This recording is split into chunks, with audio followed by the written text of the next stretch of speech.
Les saludo desde acá, desde Bolivia. Mi nombre es Fernando y soy un siervo más en la mies del Señor, que trabajo desde acá, enseñando, alentando a los hermanos y de verdad que Dios ha sido muy bueno, no solamente acá, sino también con ustedes por permitirnos conocerles, hermanos. Desde acá les mandamos saludos. Gracia, paz y misericordia sea con ustedes, hermanos.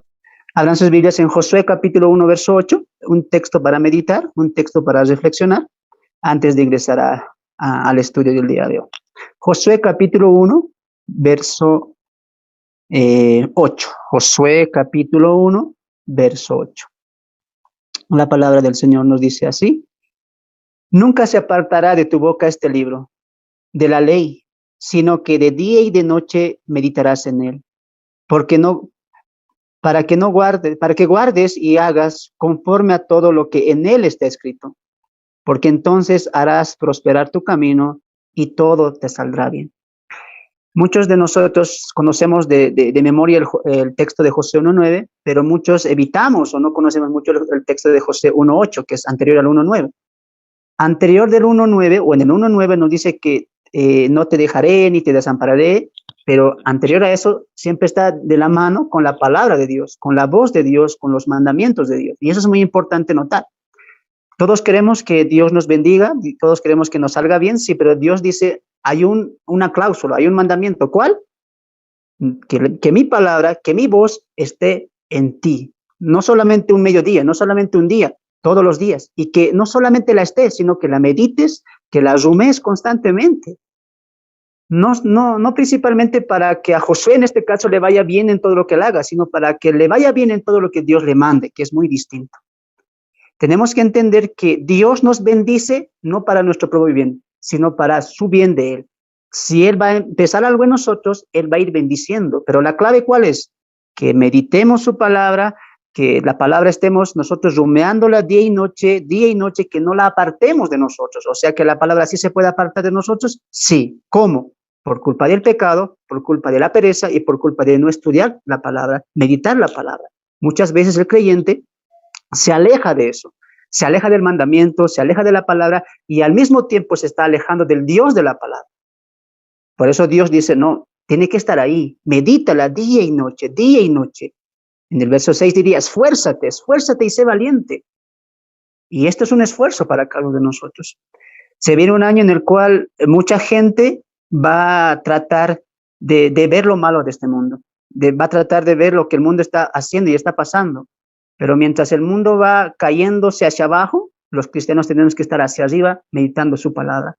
Recuerda, hermano, que este año es un nuevo año para crecer en el Señor, en la sabiduría del Señor y en la gracia del Señor. ¿Cómo hacemos eso? Meditando su palabra. No hay más, no hay otro camino, no hay otro medio en el cual tú puedes disfrutar más de la gracia, disfrutar más de la guía, disfrutar más de la esperanza y de la paz, del amor de Dios, que estudiando su palabra. Josué tuvo una vida exitosa, unas campañas exitosas. Si tú lees todo Josué, siempre él estaba de la mano con Dios, meditando su palabra, cumpliendo las ordenanzas. Y ese es el secreto, hermanos, de una vida cristiana con éxito. Meditar su palabra, creer su palabra, escuchar su palabra, leer su palabra y lo más importante, vivir su palabra.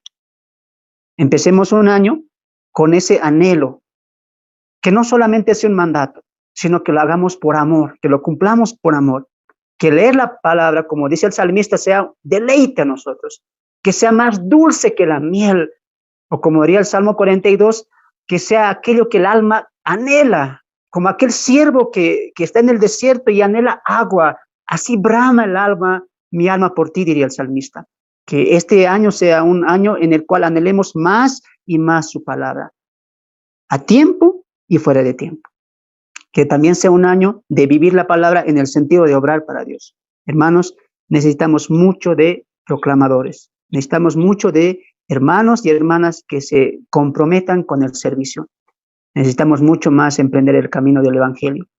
Y lo importante es, hermanos, siempre seguir empapándonos de la palabra de Dios.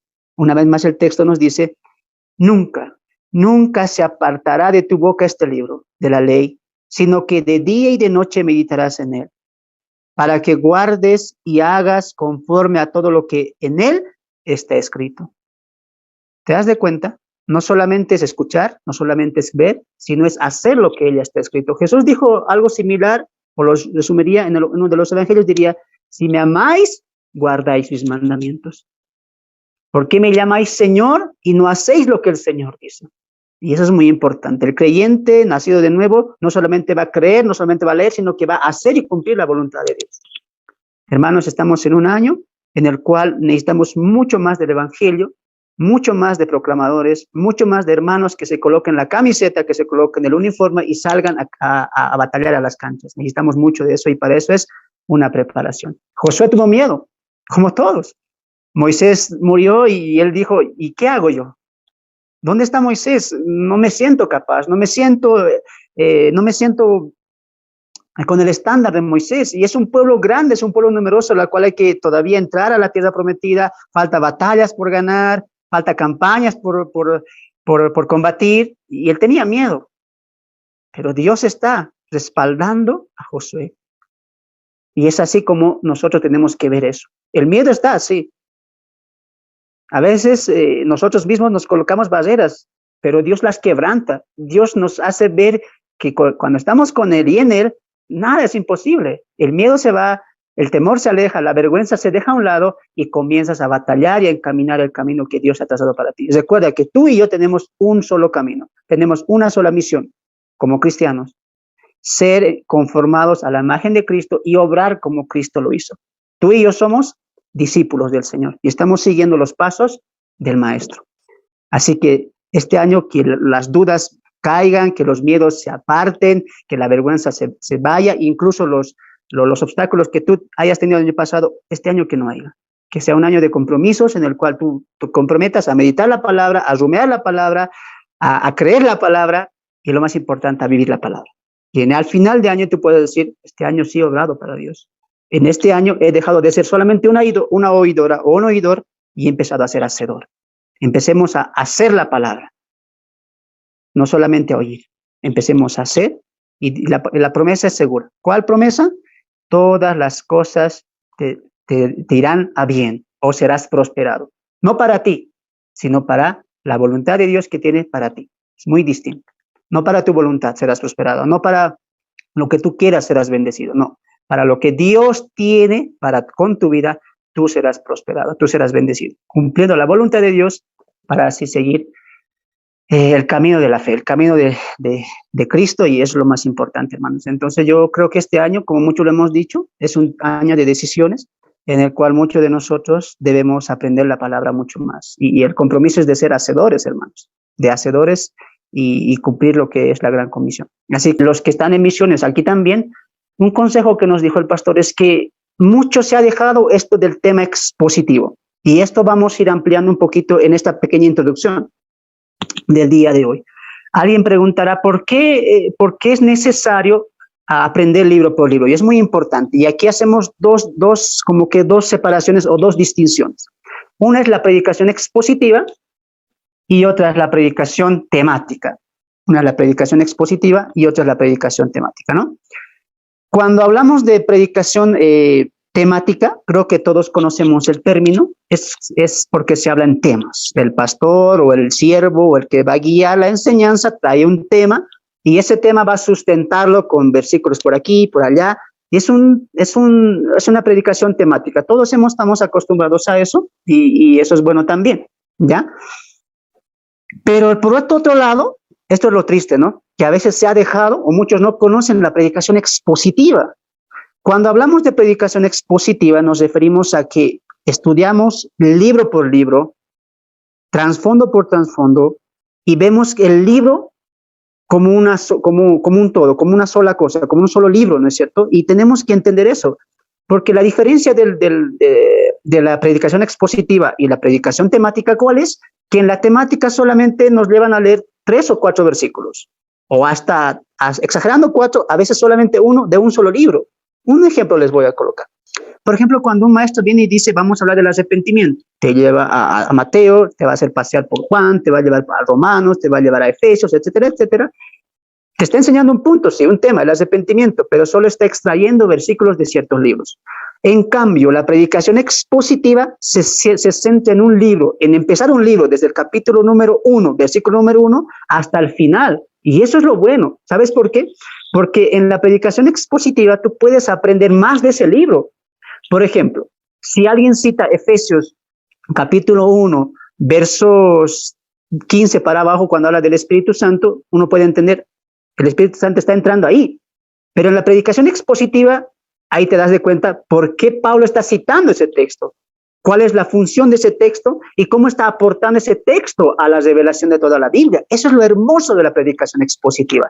Y es por eso que nosotros hemos empezado, yo decía hace 2 años atrás, estamos empezando temas por temas, pero yo dije, ¿por qué no leemos un libro? Y alguien que dijo, le empezaremos con un libro, y empezamos con Romanos, ¿no? Y no sabíamos nada de Romanos, no sabíamos nada del trasfondo, no sabíamos nada del panorama, pero lo empezamos, y Dios fue guiándonos, ¿no? Y así hasta que podemos llegar al libro de Colosenses, donde más mi persona ya estuvo un poco más experimentada, ¿no? Para entender todo lo que se refiere al tema de predicación expositiva. Muy bien, entonces, este año, Dios mediante, quisiéramos llegar hasta Judas, si Dios así lo quiere, estudiando libro por libro, capítulo por capítulo, y ahorita vamos a ver lo que no se debe hacer en la predicación expositiva. Entonces, ese es el punto, hermanos. ¿Hemos aprendido mucho? Sí. Para la gloria de Dios, hermanos, el que les habla empezó con el libro de Filipenses, y me acuerdo muy bien, y ese libro me abrió el entendimiento, o sea, wow, solamente en tantos capítulos y tanta riqueza que me perdí. Y eso es lo lindo, que cuando vamos a empezar a hacer estudios expositivos, tú te vas a dar de cuenta que un texto que ya habías conocido, que lo conocías, que lo memorizaste, pero cuando vuelves al texto y haces la predicación expositiva entendiendo el libro, tú te dices, wow. O sea, yo conocía solamente de ese texto, solamente el 3 o el 5% de la riqueza. ¿Y cuánta riqueza un solo versículo puede aportar?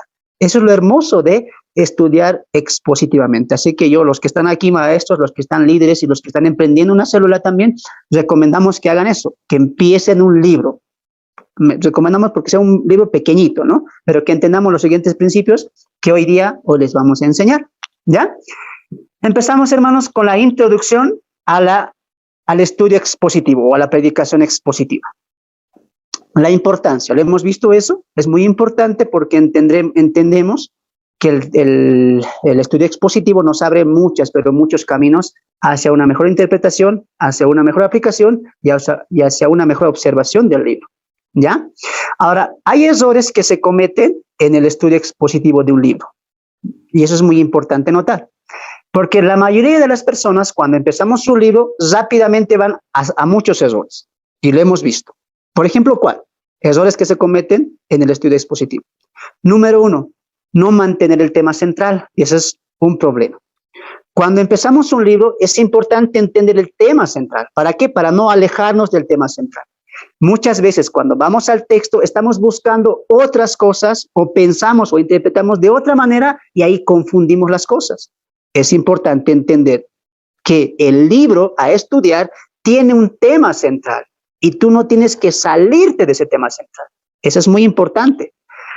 Error número 2, estudiar el libro versículo por versículo. Cuando digo esto, no estoy diciendo que este está mal, este está bien, pero ¿cuál es el problema? El problema, a veces la ventaja y desventaja, es que muchas veces nos vamos a salir de la hilación del libro, y eso es a veces triste. ¿Sabes por qué? Porque cuando empezamos un libro y agarramos verso por verso, lo beneficioso de eso, ¿cuál es? Es que puedes extraer mucho más del libro, sí, pero ¿cuál es la desventaja? Que a veces tú puedes tomar el versículo y salirte del tema y de la hilación del libro, y eso no tiene que pasar. En la mente del que está enseñando, en la mente del que está enseñando el libro, instruyendo acerca del libro, no tiene que perderse eso, el tema central, la hilación del libro.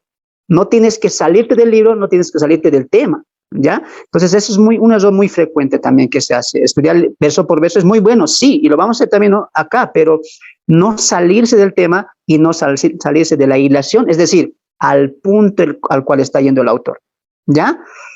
Número 3, no respetamos, eso es algo muy importante, no nos respetamos a los primeros destinatarios y rápidamente lo llevamos y lo aplicamos a nosotros como iglesia. Eso es un error que se ha visto antes, que se sigue viendo ahora y que creo que se va a seguir viendo después, ¿no? A veces cuando tomamos un libro ya sea de una predicación expositiva o temática, el error que se comete mucho es que rápidamente lo aplicamos a nosotros. Y cuando hacemos eso, estamos pensando que no tenía unos primeros oidores, no tenía una primera generación la cual se le está escribiendo y perdemos mucha riqueza. Lo importante, hermanos, al estudiar un libro es entender a los primeros autores, entender que nosotros del siglo XXI no somos los primeros autores. Por ejemplo, el libro a los tesalonicenses que vamos a estudiar. Nosotros no somos los destinatarios de ese libro. La Biblia, hermanos, fue escrita para nosotros, sí, pero no siempre va a hablar de nosotros. A veces le habla a judíos, a veces le habla a gentiles y a veces le va a hablar a ¿qué? A pecadores, a incrédulos, ¿no es cierto?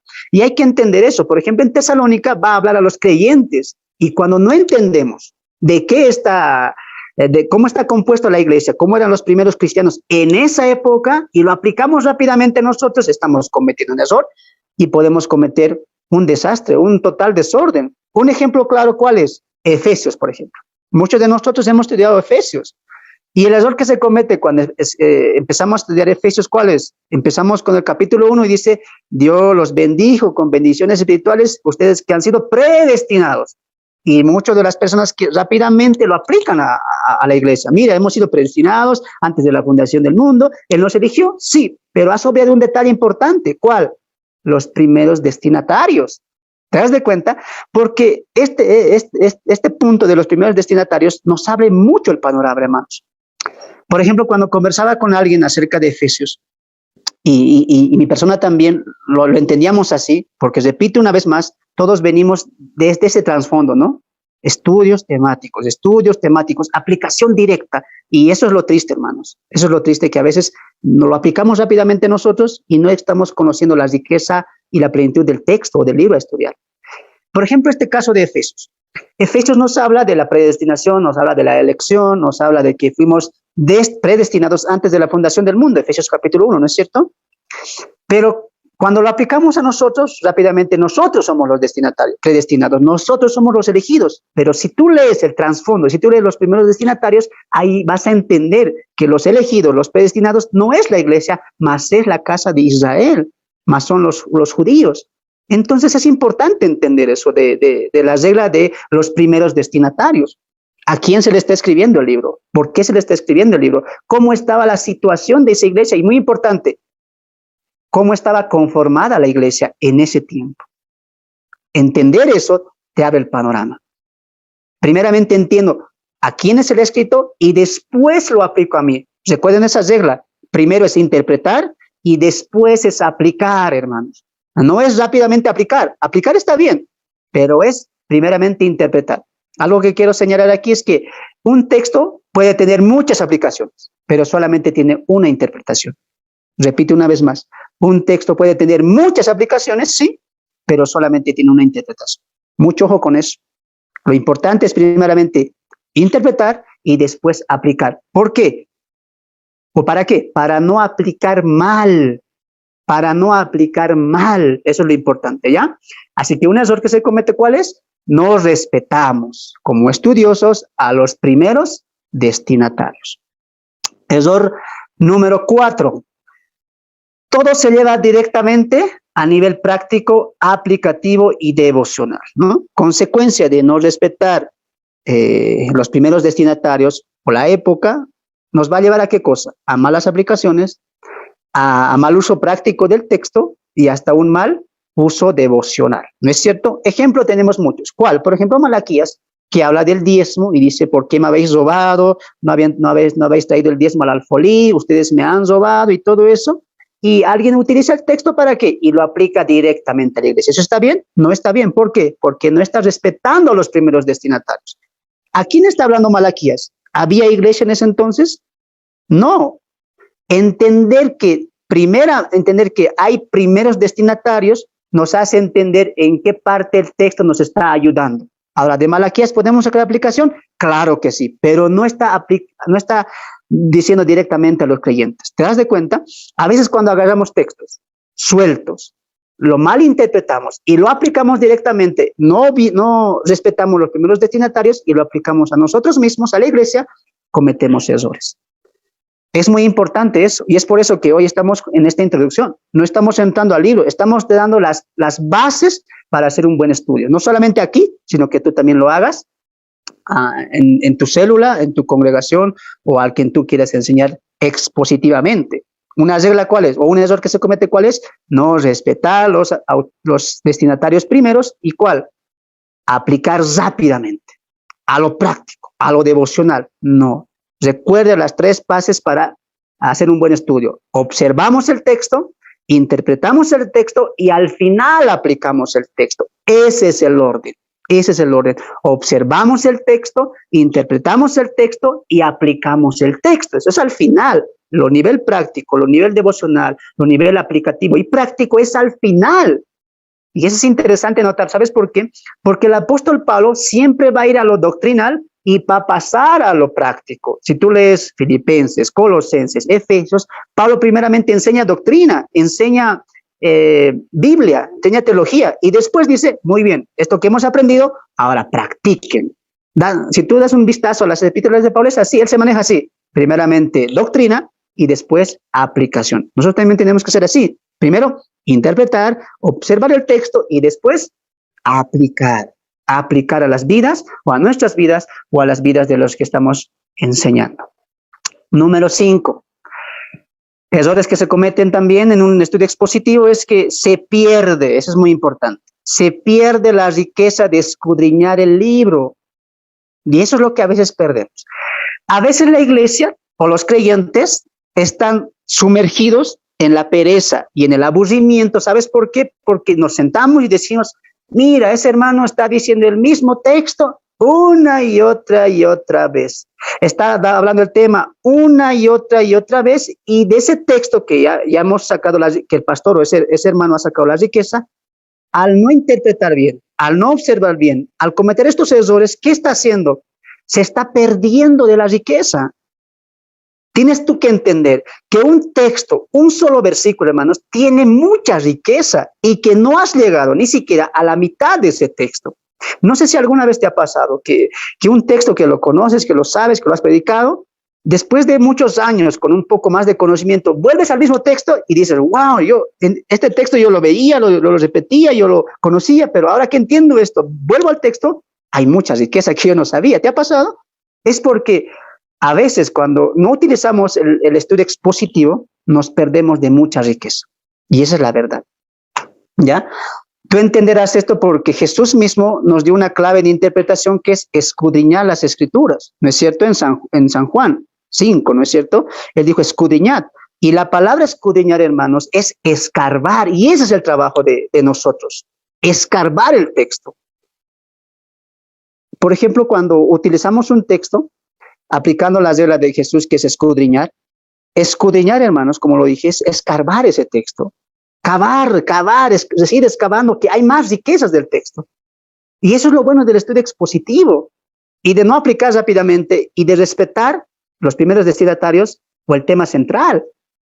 ¿Te das de cuenta? Cuando rápidamente lo llevamos a lo aplicativo, a lo práctico, no respetamos a los autores, no sabemos ni el tema central, solamente hablamos versículo por versículo, ¿qué estamos haciendo? Sí, podemos edificar la iglesia a nivel devocional, pero ¿qué estamos perdiendo? La riqueza del texto, porque el texto tiene mucha riqueza a nivel teológica.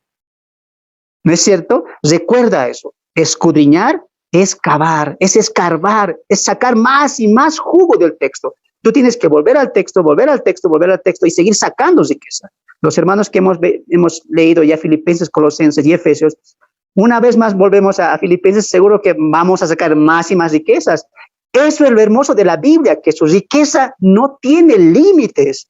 No puedes tú decir, bueno, estudié Filipenses, yo creo que ahí ya me lo sé de memoria al 100. No, porque si vuelves a Filipenses a estudiarlo, vas a encontrar más riqueza. Y eso es lo hermoso de la Biblia. Y eso es porque la Biblia es una fuente inagotable de riqueza.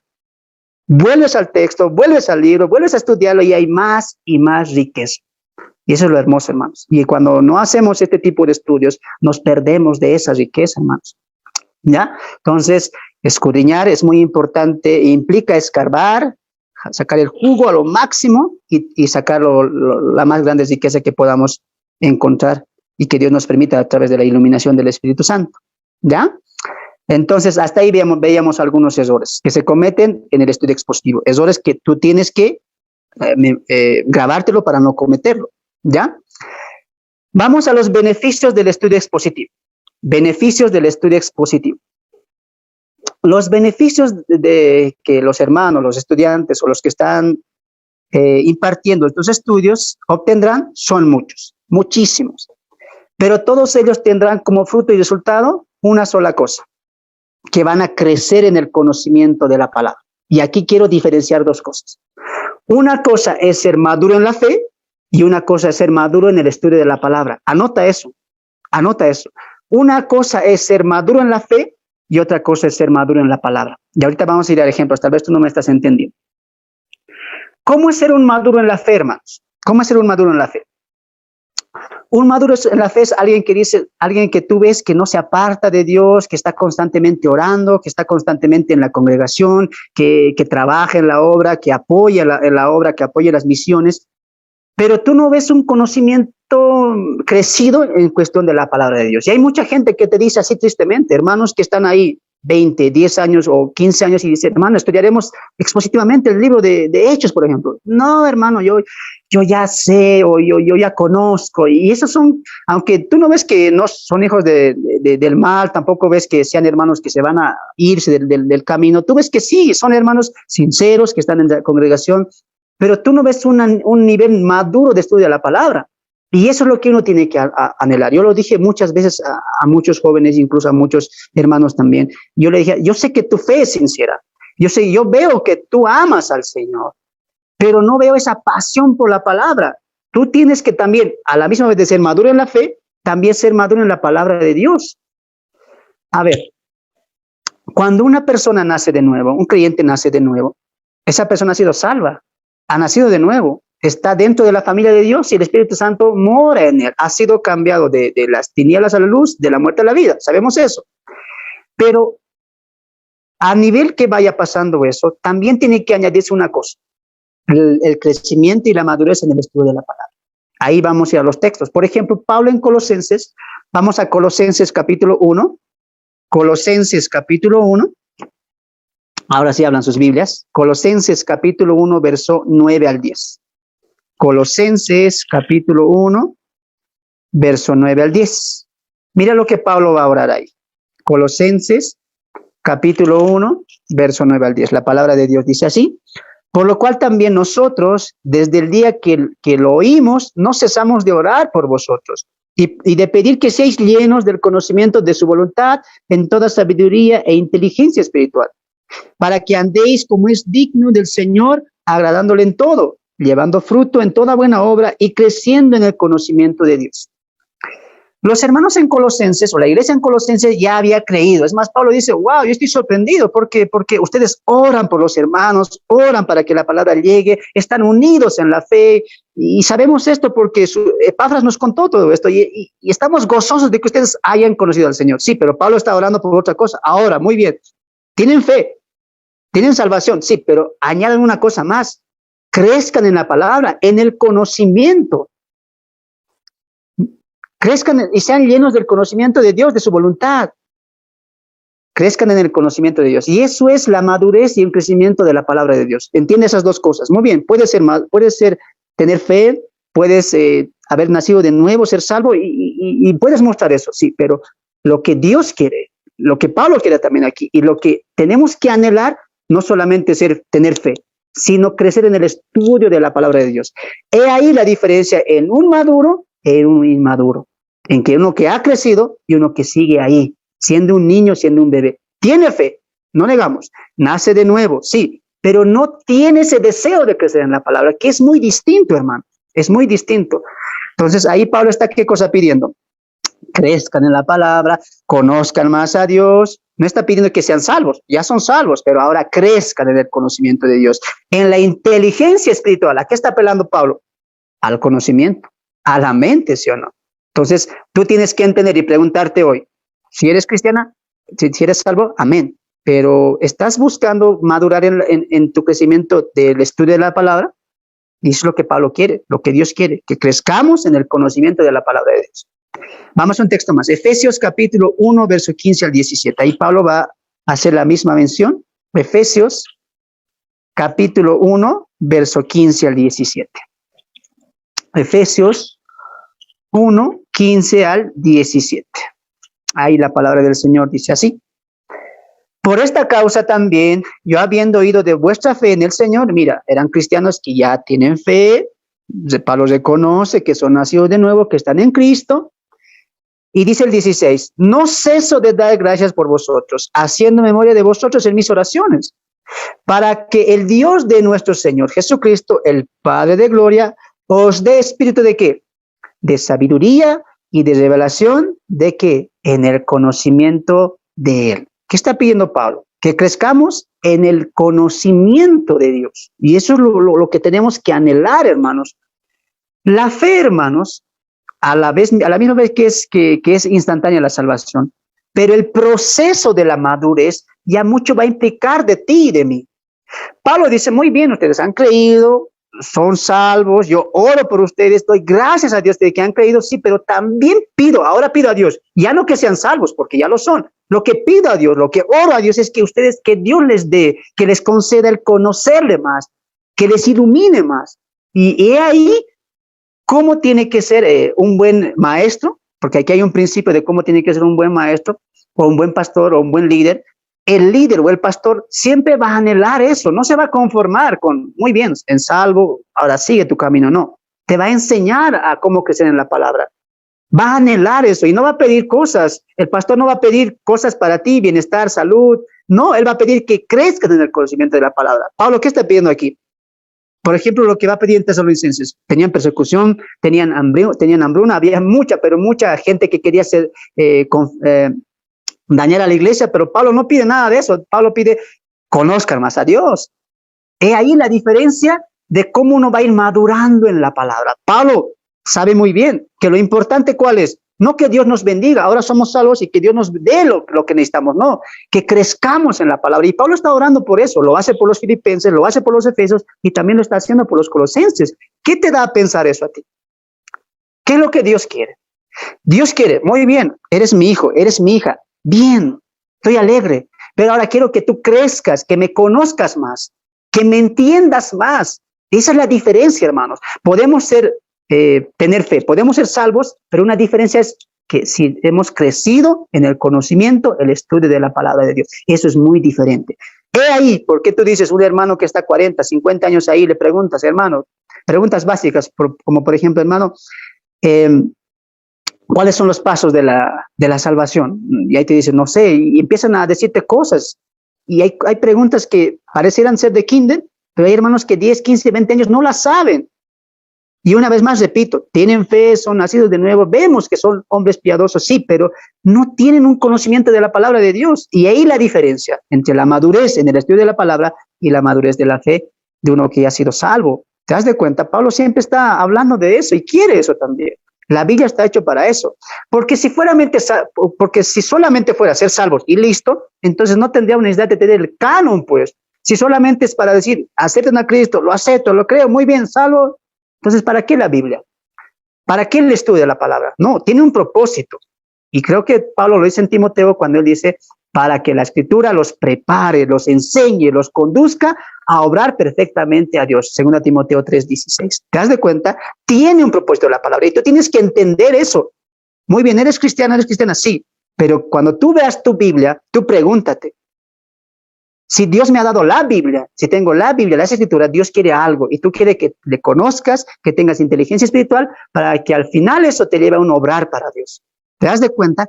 Tenemos que crecer en el estudio de la palabra de Dios. Tenemos que crecer. Un caso importante porque alguien puede decir, pero hermano, es importante, solamente hay que predicar de Cristo, como alguien dijo, ¿no? Solamente hay que llevar el evangelio, ¿para qué hablar de cosas como el arrebatamiento? Porque alguien me dijo así, ¿no?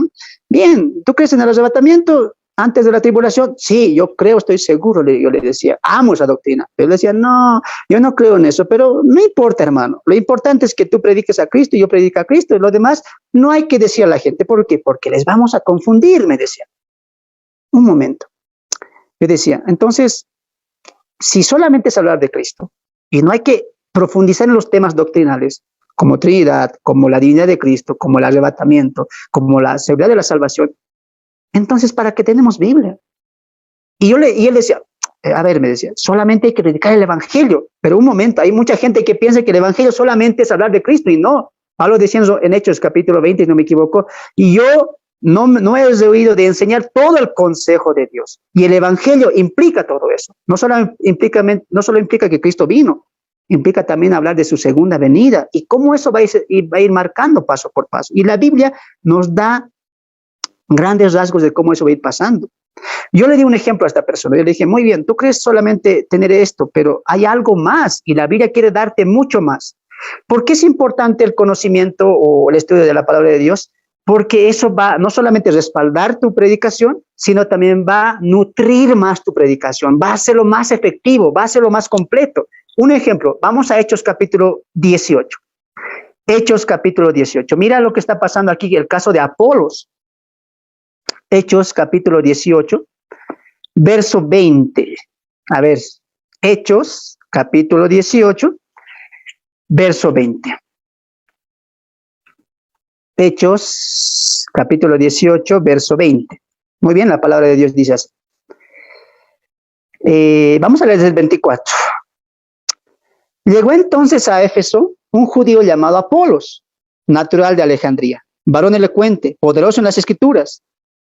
Este había sido instruido en el camino del Señor y siendo del espíritu fervoroso, hablaba y enseñaba diligentemente lo concerniente al Señor, aunque solamente conocía el bautismo de Juan. El relator Lucas aquí, a Apolos, ¿cómo lo está colocando? Sí, tiene fe, cree en Cristo, ha creído por la fe, es más, poderoso en las escrituras, pero añade algo, solamente conocía el bautismo de Juan. En base de eso predicaba. Y la predicación estaba bien. No, Lucas no está refutando eso y tampoco Dios permite eso. Está bien. Es un creyente, es un obrero, es un siervo, sí. Pero solamente tiene parte de la revelación. Y mira lo que el 26 dice. Y comenzando a hablar con denuedo, o sea, lo hacías con seguridad, en la sinagoga, pero cuando le oyeron, ¿quiénes? Priscila y Aquila, le tomaron aparte y le expusieron más exactamente ¿qué están haciendo Priscila y Aquilas? Voy a parafrasear un poco. Apolos llega a Efesios y empieza a predicar. Tiene el evangelio, sí. Conoce a Cristo, ha creído por la fe, es un siervo, sí. Predica, dice, con denuedo. Y es más, Lucas añade, poderoso en las escrituras, que su palabra era veraz, era fija. Pero Aquila le dice, Apolos, yo sé que tú eres un siervo, eres un hermano en la fe, pero mira, tu predicación le falta esto. Hay que añadir esto. Y eso es lo importante del estudio de la madurez en el estudio de la palabra. No solamente es hablar de Cristo, no solamente es decir que Él murió, sino aumentar todas las doctrinas que ya la Biblia está arrojando. ¿Te das de cuenta? Y mira lo que va a pasar con la predicación de Apolos más adelante.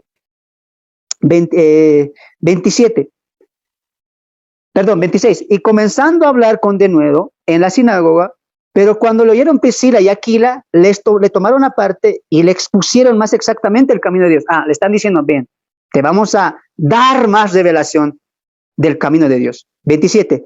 Y queriendo él pasar a Acaya, los hermanos le animaron y escribieron a los discípulos que les recibiesen. Y llegado él allá, fue de gran provecho a los que por la gracia había creído. Porque con gran vehemencia refutaba públicamente a los judíos, demostrando por las escrituras que Jesús era el Cristo.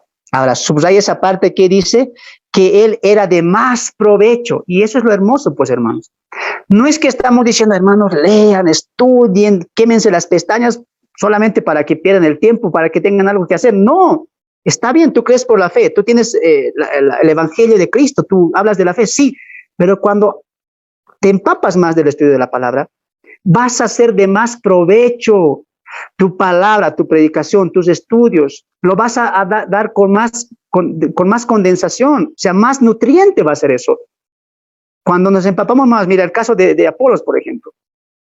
Predicaba bien, pero tenía cierta parte de la revelación. Eso es lo importante del estudio de la palabra. He ahí por qué Pablo dice a los filipenses, a los colosenses y a los efesios, crezcan en el conocimiento de Dios. Porque porque a la medida que tú creces, eres de más provecho para otros. Y ese es el caso de seguramente de los que estamos aquí, los que ya han pedido una célula, en mi caso, en el caso de algunos pastores. Mientras más conocíamos a Dios, ¿eso a qué nos empujaba? A hablar más de Él, pues. Mientras más sabes de Dios, mientras más conoces a Dios, hay un impulso que te hace obrar. Es como que dices, wow, esto tiene que saberlo alguien. Y mira lo que pasa con Apolos. Era de mucho más provecho. O sea, era más provechoso, no solamente su predicación, no solamente él, todo ya crecía. Y eso es lo hermoso del estudio de la palabra. Mientras más conoces a Dios, más eres de provecho. ¿Para qué? Para los demás. ¿Te das de cuenta? El estudio de la palabra es muy importante, muy, pero muy importante. Vamos al mismo caso del apóstol Pablo. Creo que este verso creo que ya cierra definitivamente eso. Mira, el mismo apóstol Pablo, que ya nació de nuevo, que tiene fe, que ya ha nacido por la fe, que cree en Cristo, ¿qué es lo que él pide? Mira, Filipenses capítulo 3, 8. Filipenses capítulo 3, verso 8. Filipenses 3, 8. Ya con este texto yo creo que ya rematamos el tema de ser maduros en la fe a ser maduros en el estudio de la palabra de Dios. Filipenses capítulo 3, verso 8. Repito, Filipenses 3, 8. ¿Ya? Así dice la palabra del Señor. Y ciertamente, Pablo está hablando, recordaremos en el contexto, que él da sus credenciales, judíos de judío, fariseos de fariseos, circuncidado al 8º día, etcétera, etcétera. Pero en el 8 dice, y ciertamente aún estimo todas estas cosas como pérdida. Él ya había dicho, todo esto para mí es basura, diría, ¿no? Todo lo he dejado atrás, diría. Y en el 8 dice, sí, lo vuelvo a afirmar, estimo todas estas cosas como pérdida.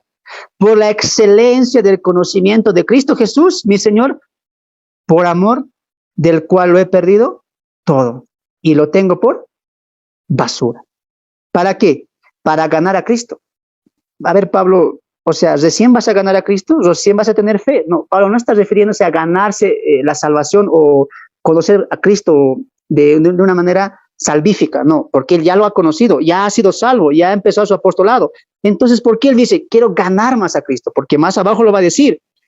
Dice, y ser hallado en él, no teniendo mi propia justicia, que es por la ley, sino la que es por la fe en Cristo Jesús, la justicia que es de Dios por la fe. Y escuche eso, a fin de conocerle. Eso es el punto de Pablo. Pablo, ¿por qué dejaste todas las cosas? ¿Por qué dices que todo para ti es basura? Es más, en el 8 dice, y es como decir, una vez más digo, todo para mí lo he perdido. ¿Pero por qué? Porque quiero conocer a Dios. Quiero conocerle a Dios. Soy salvo, soy apóstol, sí, pero todo lo dejo por conocer más a Dios. Hay un principio aquí. El conocer a Dios va a implicar dejar otras cosas. Y ese es el punto en el cual nosotros estamos débiles. Porque a veces queremos estudiar la palabra, pero no dejamos ciertas cosas, ¿sí o no? Queremos salir a predicar, tenemos ganas. Es como decir que este año o este mes sí o sí voy a ir. Pero a veces no estamos dejando cosas. Pablo dice, nos da un secreto. ¿Quieres conocer a Dios? Sí, empieza, haz como yo. ¿Qué hiciste tú, Pablo? Empecé a dejar todo. Todo lo empecé a dejar. ¿Sabes por qué él dejó todo? Porque entendió que más rico, que más grande, que más extenso, que más, el privilegio más grande es conocer más y más a Cristo. Y él lo empezó a dejar todo. Hermanos, no vamos a obrar como Cristo, no vamos a pensar como Cristo, no vamos a actuar como Cristo, no vamos a seguir como Cristo, sin antes hacer morir el yo, lo que tenemos. Porque con el yo quiero, con el yo que aún está en nosotros, no se puede seguir a Cristo, no se puede conocer más a Cristo, porque es un impedimento para conocer más a Él. Pablo está orando. Yo pido que Dios les dé conocimiento y inteligencia espiritual. Y Pablo dice, yo lo dejé todo. Lo dejé todo por la excelencia de conocer a Cristo, por conocerle a Él. Y es un momento también para entender que a veces el querer más crecimiento espiritual, más crecimiento de la palabra, va a implicar dejar. Y ahí hablamos de los costos. Ser un discípulo tiene un costo. Y el costo es que empecemos a dejar, desechar lo que nos obstruye, lo que nos separa, lo que nos aleja de ese conocimiento. El conocimiento está ahí, está en tu mano, está en tu mesa, está ahí. Solamente que tú colocas barreras. tú no dejas ciertas cosas. Pablo dice una vez más, lo reitero, aún lo tengo por pérdida y no pienso en eso. Y no me duele dejar. ¿Sabes por qué? Porque encontré un más grande tesoro, diría él. Tenía este tesoro, era fariseo, tenía prestigio, tenía fama, era conocido, wow, tenía muchas riquezas, sí, pero veo una riqueza mayor. ¿Cuál? Conocer a Cristo. Y comparo las riquezas, veo la riqueza que tenía y veo la riqueza que puedo llegar a tener conociendo a Cristo. Y Pablo, ¿por cuál se decidió? Por la riqueza de Cristo. Y qué grande labor hizo el apóstol Pablo. Hay siervos que han hecho eso también. Tú ves vidas de siervos que han dejado ciertas cosas, han dejado trabajo, han dejado profesión. ¿Sabes por qué hicieron todo eso? Porque vieron más grande riqueza, el conocer a Cristo. Y eso les llevó a qué? A hablar de Cristo, a hablar para Cristo y a presentar a Cristo a otros. Tú estás aquí escuchando la palabra porque alguien te predicó. Un siervo que tocó tu corazón con la palabra. Y cuando ves la vida del siervo, tú te das cuenta que muchos de ellos han dejado ciertas cosas. Y nunca vas a escuchar que digamos, me arrepiento. No. Porque cuando dejamos esa riqueza material, física, aunque era buena, aunque era excelente, aunque gozábamos de ella, pero vimos más allá. Y la riqueza de conocer a Cristo, empaparnos de Cristo, no tiene límites, hermanos. Te voy a colocar un ejemplo. A veces cuando llegamos al mar, por ejemplo, y vemos el mar que no tiene fin, un mar extenso, un mar grande, imagínate tú que agarres un solo vaso y de ese mar tomes un solo vaso de agua y te maravilles por esa agua. Muchos creyentes están así, solamente tienen un poco de Cristo y se están maravillando en ese vaso, pero ¿qué se están perdiendo? La riqueza extensa de Cristo. Hermanos, Cristo es rico en conocimiento, Él es grande en conocimiento. No te conformes con un vaso, no te conformes solamente con algo poco. Piérdete en el mar de la sabiduría de las escrituras de Dios, en su conocimiento, hermanos. No te conformes en un solo vaso. Éntrate en las escrituras. Pablo entendió eso. Wow, yo conozco a Cristo, pero quiero conocerlo más. Y tengo que dejar cosas. Y eso entendió él. Empecemos a distinguir. Mira atrás tuyo. Tendrás profesión, tendrás riquezas, tendrás buenas cosas. Sí, bendito sea Dios por eso también, que nos provee. Pero Dios quiere que veas algo más. Que hay una riqueza superior. He ahí porque Jesús dijo, trabajad por la comida que a vida eterna permanece. Dejen de trabajar por la comida que el orín lo corrompe, la polilla lo destruye y el ladrón puede robar. Eso se va a quedar aquí. Dense de cuenta que yo les ofrezco un tesoro más grande. ¿Cuál? El conocer a Dios, el amar a Dios, el vivir para Dios. El profeta Jeremías dijo algo similar, si no me equivoco, cuando dijo Dios hablando a través del profeta. ¿Por qué la gente, el hombre, por qué se vanagloria de la fortaleza, de la sabiduría, la riqueza? El hombre que se va a gloriar debería gloriarse de esto, diría, de que me conoce, de que sabe de mi justicia, de que me conoce y me entiende, diría el profeta Jeremías. Y eso es lo importante, hermanos. Dios quiere llevarnos a un plano más grande, más rico, más poderoso espiritualmente hablando. ¿De qué sirve vanagloriarte lo que tenemos? Si un día tú te puedes gloriar que lo has dejado todo por amor a Cristo. Y ahí es lo importante del estudio, hermanos. No te vas a arrepentir, te lo digo por experiencia propia. Cuando decidas dejar todo y sumergirte en las riquezas, esto no va a parar, hermanos. No va a parar en tu vida y en la vida de aquel hermano o hermana que diga, hoy quiero empezar mi estudio, mi madurez en el estudio de la palabra de Dios. Hoy quiero sumergirme a ese mar. Muy bien, me ha gustado este vaso, estaba rico este vaso, pero quiero más, quiero más. Y cuando empieces a aprender ese más, no vas a parar.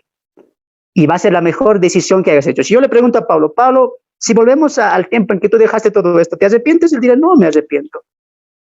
No me arrepiento. Es más, lo volvería a hacer. Si tuviera que dejar todo eso, dejar mis credenciales, dejar mis orígenes, dejar mi tierra, todo por Cristo, lo volvería a hacer. Y que esa sea tu respuesta. Una y otra vez, lo volvería a hacer para conocer más a Cristo. Para conocer más de su justicia, de su amor y de su ley. ¿Te das de cuenta? Entonces, hay ¿cómo lo decimos? Hay un requisito, hay siempre un costo, que es dejar y sacrificio. Así que es muy importante. Y es por eso que muchos no quieren estudiar la palabra, no quieren ser maduros, porque no quieren sacrificarse, porque no quieren dejar. Espero que tú con estos textos entiendas eso, ¿ya? Que es muy importante, no solamente para tu vida ministerial o de fe, sino que vas a ayudar a otros también, como lo hizo Apolos en Hechos capítulo 18. Muy bien, con eso en mente entramos a los beneficios que a la misma vez son principios bíblicos. Ahora, hemos hablado de que el estudio expositivo tiene beneficios, sí, pero a la misma vez estos beneficios se vuelven en principios bíblicos. Eso es muy importante o interesante notar. Es como una doble bendición. Hago un estudio expositivo y los mismos beneficios se convierten en principios. Una bendición doble. Y eso es lo rico, hermanos. Una y otra vez más les repito. Estudiar libro por libro tiene mucha riqueza, y esperemos que en tu vida puedas tú descubrir esas riquezas. Muy bien. Los principios al estudiar un tema, un libro expositivamente, son tres principios fundamentales, básicos diría yo, porque hay muchos más, pero estos tres básicos son los cuales vamos a mantener para tener una buena guía correcta en la interpretación y aplicación del libro a estudiar, en este caso 1 Tesalonicenses. Número 1, o principio número 1, el trasfondo. Principio número 1, el trasfondo. Principio número 2, el contexto. Principio número 3, el panorama bíblico. Repite una vez más. Principio número 1, el trasfondo. Principio número 2, el contexto. Y principio número 3, el panorama. Ya, con esto vamos a ir finalizando. Estos principios, hermanos, que encontramos, estos tres, nos van a ayudar mucho a extraer las riquezas de las cuales tanto hemos hablado en este día y al poder estudiar el libro que vamos a estudiar, en este caso, 1 Tesalonicenses. En el trasfondo, hermanos, el trasfondo es muy bueno saberlo, porque te abre más la iluminación acerca del libro a estudiar. Por ejemplo, en el trasfondo vamos a encontrar tres cosas esenciales. Anota ahí, en el trasfondo vamos a encontrar tres notas esenciales. Número 1, el tiempo y la época. El tiempo y la época. Al ver el tiempo y la época, veremos también cómo estaba aconteciendo lo religioso, lo cultural, lo político en dicho lugar. En este caso, por ejemplo, Tesalónica. Vamos a estudiar el trasfondo y el trasfondo nos va a dejar una cosa primariamente, la época, el tiempo. Y vamos a entender nosotros cómo estaba el tiempo para la época que se escribió Tesalonicenses en el lugar, lo que es la época, la cultura, la religión, qué religión se manejaba, cómo era la cultura, cómo era el trato social y también cómo era la política, quién estaba gobernando, porque eso influye mucho, hermanos, ¿ya? Entonces, beneficio número 1 del trasfondo es el tiempo y la época. Beneficio número 2, los primeros lectores. Tomar atención a quiénes eran los primeros lectores, y eso lo hemos visto un poco más atrás, ¿no es cierto? Pero en este caso lo vamos a ver como principio. El trasfondo nos va a arrojar también quiénes eran los primeros lectores. Y al entender eso, hermanos, vamos a entender cómo estaba la situación. Por ejemplo, volvemos al caso de Tesalonicenses. Al entender cómo los primeros lectores, vamos a entender cómo era la iglesia en Tesalónica, cómo se ha empezado a cimentar, qué problemas tenía o qué cualidades tenía. ¿Por qué estaba compuesto? Estaba compuesto por puros gentiles, por puros judíos, o había también de otras nacionalidades, como en el caso de Efesios, ¿no es cierto? Entonces nos ayuda mucho a entender eso, su actitud, qué actitud tenían, sus características y también sus problemas. Y ahí vamos a entender un poco de lo que ya vamos a ver más adelante, ¿ya? Entonces hasta ahí, el trasfondo, ¿qué nos va a arrojar? El tiempo, la época. Número 2, los primeros lectores. Y número 3, el propósito del libro. Todo libro tiene un propósito, tiene un principal propósito por la que el autor escribe a cierto grupo. Ejemplos tenemos muchos. Por ejemplo, el caso de Colosenses, el tema central, ¿cuál es? La apología de Cristo. Pablo está haciendo una defensa de la divinidad y, como diría Pablo en Colosenses, en él está la plenitud de la deidad. Cristo lo tiene todo, ¿no es cierto? Eso se habla en Colosenses. Y en Filipenses, el tema mayor central es el gozo de la iglesia, el gozo que tiene en Cristo. En Gálatas, por ejemplo, es el libro que va a hablar de la liberación y cómo se está pasando de la ley a la gracia. ¿No es cierto? Entonces, cada libro tiene un tema central y el trasfondo nos va a alojar eso. ¿Cómo estaban los primeros lectores? ¿Cómo estaba el tiempo en la época en la cual se escribe, en la cual se está dando la iglesia y entender el propósito del libro? Eso nos ayuda y nos abre mucho el conocimiento a entender cómo va a ser un libro, ¿ya? Entonces ahí estamos viendo una cosa, el trasfondo. ¿Qué cosas tenemos que indagar en el trasfondo? El tiempo, la época, los primeros lectores y el propósito del libro, ¿ya? Recuerda una vez más, cada libro tiene un propósito, tiene un tema central, y según ese tema central es lo que va a girar todo el libro, ¿ya? Punto número 2, el contexto. El contexto. El contexto, más allá de ser un beneficio, es también una regla de interpretación. Eso es muy importante anotar. No solamente es un beneficio, sino es una regla de interpretación que viene de la hermenéutica. Aunque no sepas mucho de la hermenéutica, lo importante es que sepas la base principal de lo que es el contexto.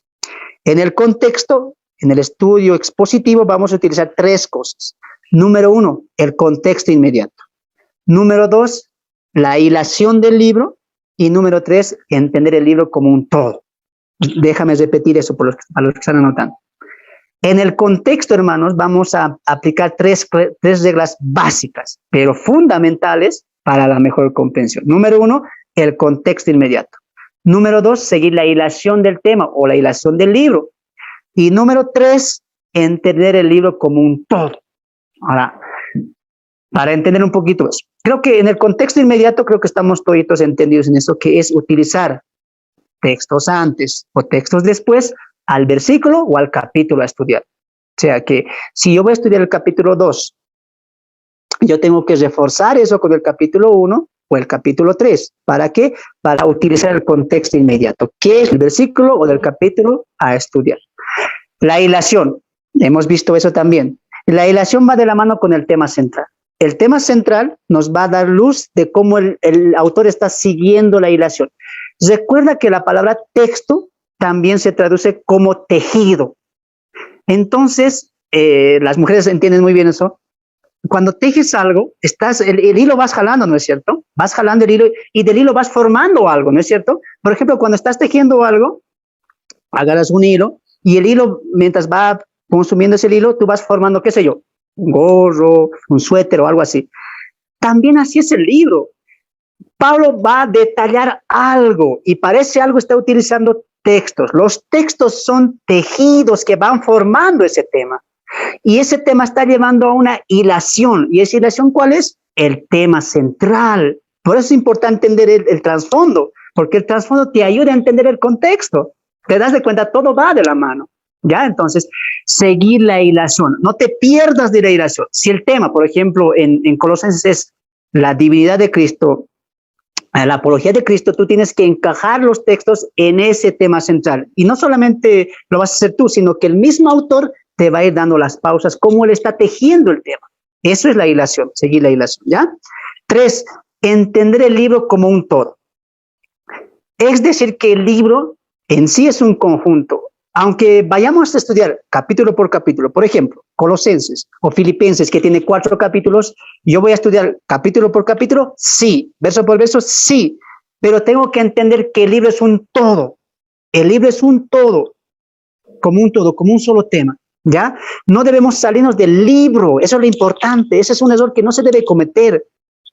No nos salgamos del libro, no nos salgamos de la hilación del libro y no nos salgamos del contexto del libro. Mantengamos la hilación y la mente situada en el libro, ¿ya? No cometamos ese error.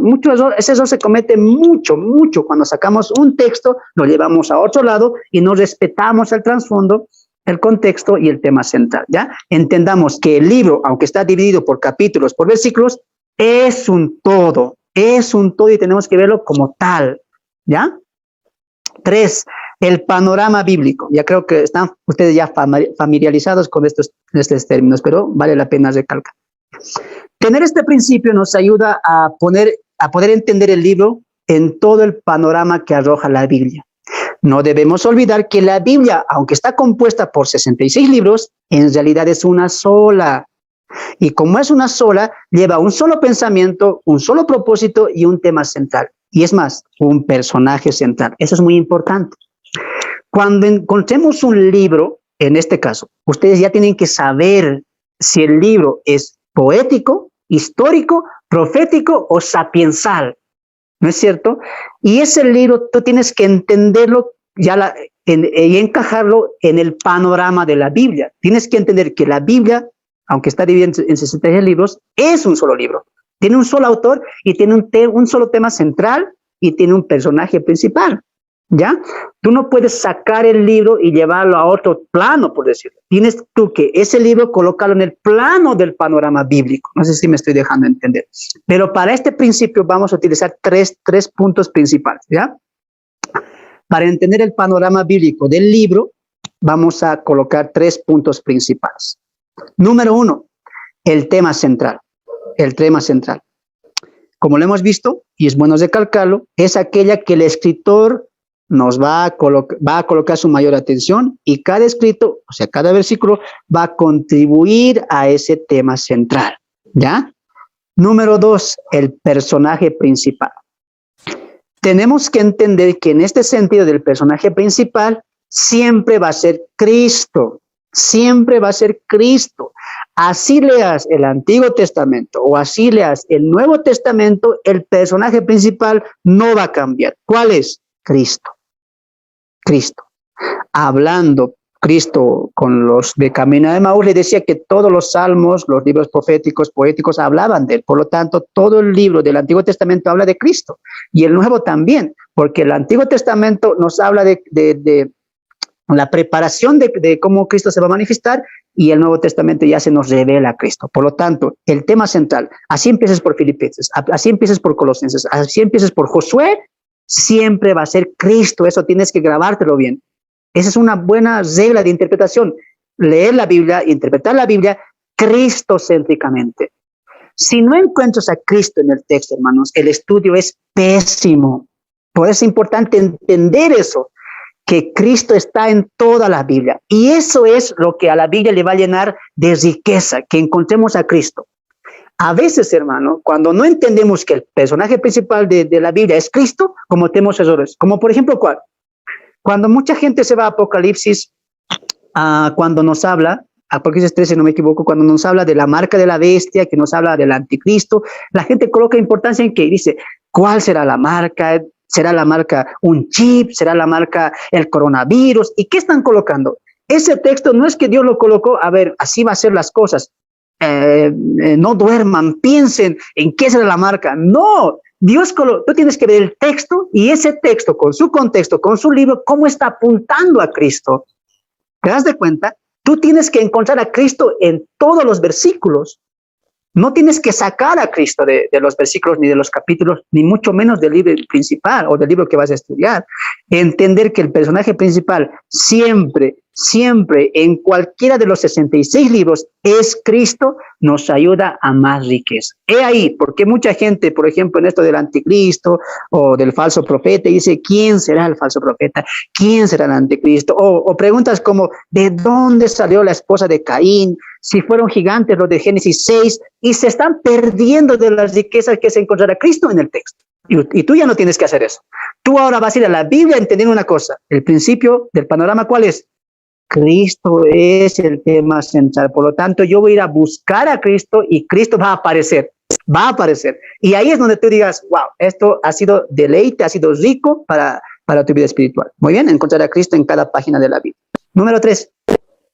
Situar el libro en el tiempo dispensacional correcto. Esto es muy importante, hermanos, en el uso del panorama. Situar el libro en el tiempo dispensacional correcto. Yo no puedo aplicar Daniel a la iglesia, por ejemplo, porque para el tiempo no había iglesia. Yo tengo que situar Daniel en la línea dispensacional en la que ese libro se escribió y para lo cual el libro se escribió. Por ejemplo, las 13 cartas del apóstol Pablo es para el tiempo dispensacional de la gracia o el tiempo dispensacional de la iglesia. Por lo tanto, Filipenses va a arrojar algo acerca de esa dispensación. ¿Cuál dispensación? La iglesia. Tesalonicenses va a hacer lo propio. Por ejemplo, Tesalonicenses va a hablar de temas escatológicos, segunda venida, arrebatamiento, resurrección de muertos. ¿Y yo cómo voy a situar eso? Tengo que situarlo ¿en dónde?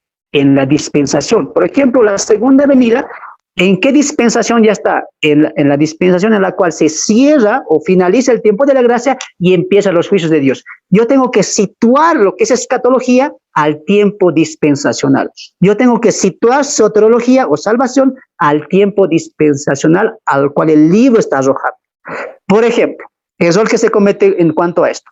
Cuando utilizamos Joel, y hace un tiempo estaba debatiendo con un joven que cree que que Dios sigue hablando, y me decía, no, hermano, estás equivocado. Dios sigue hablando, Dios sigue levantando profetas, Dios sigue hablando en visiones, Dios sigue hablando en sueños. Y yo le decía, yo le llevaba a leer Hebreos capítulo 1 y decía, Dios en otro tiempo habló en profetas y apóstoles, y en estos últimos tiempos nos ha hablado, o sea que Él ya habló, le dice, no hay más revelación. Y él decía, no, ¿y sabes qué me decía? Ah, ya sé por qué tú no entiendes eso. Seguramente tú no has leído Joel capítulo 2. Cuando ahí dice, el Espíritu Santo se derramará, los ancianos verán sueños, los jóvenes verán visiones, etcétera. Y yo le dije, sí lo leí. Es más, yo hice un estudio completo de Joel para la congregación acá. Y yo le decía, tú estás sacando ese texto, es más, ese libro en otra dispensación. ¿En qué dispensación estamos? En la dispensación de la iglesia. Tú no puedes colocar visiones, sueños, éxtasis al tiempo de la iglesia. ¿Para qué tiempo está mostrando? Para el tiempo final. Es más, Juan está situando el día del Señor. ¿Te das de cuenta? Cuando no entendemos el tema central, nos salimos de todo el marco bíblico. Estás aplicando Joel a la iglesia, estás aplicando Malaquías a la iglesia, estás aplicando Deuteronomio o Levítico, si no me equivoco, de la maldición generacional a la iglesia. Errores garrafales. Pero tú ya entendiendo el tema central, el hermano dijo, tengo que situar el libro o el texto en el panorama bíblico. Si es profecía, ¿a qué parte de la dispensación está yendo? Si es soterología, ¿en qué tiempo me está hablando? ¿O a qué iglesia o a qué grupo? ¿Y en qué tiempo el tiempo dispensacional correcto? Para no cometer muchos errores, ¿ya? Un ejemplo te estoy dando eso. Y tú también cuando tengas algún hermano o hermana que tal vez está colocando textos a la dispensación de la iglesia, tú dile un momento. Este es para esta dispensación. Aquí no había iglesia. Aquí está hablando a otras personas. Y es muy importante notar. El caso de Mateo 24 es un caso, wow, que creo que todos nos caímos como condoritos ahí. Yo creía que hablaba del arrebatamiento. Dice ahí, una será tomada, una será dejada, los ángeles irán uno por uno. Y yo pensaba que era arrebatamiento. Y sé que tú ahí estás, aunque no lo niegues, yo sé que tú decías también que era arrebatamiento. Pero, y cuando vemos el trasfondo, cuando vemos el panorama, cuando vemos los primeros autores, wow, o sea, y mis 20 años de cristiano y mis 5 años, wow, se me cayeron. ¿Te das de cuenta? Este principio te ayuda mucho, hermanos, a situar cada tiempo en la línea dispensacional a la que corresponde. Empieza a predicar estos principios en tu vida práctica también, en tus estudios prácticos. Muy bien, con eso, hermanos, hasta ahí finalizamos la introducción al estudio expositivo.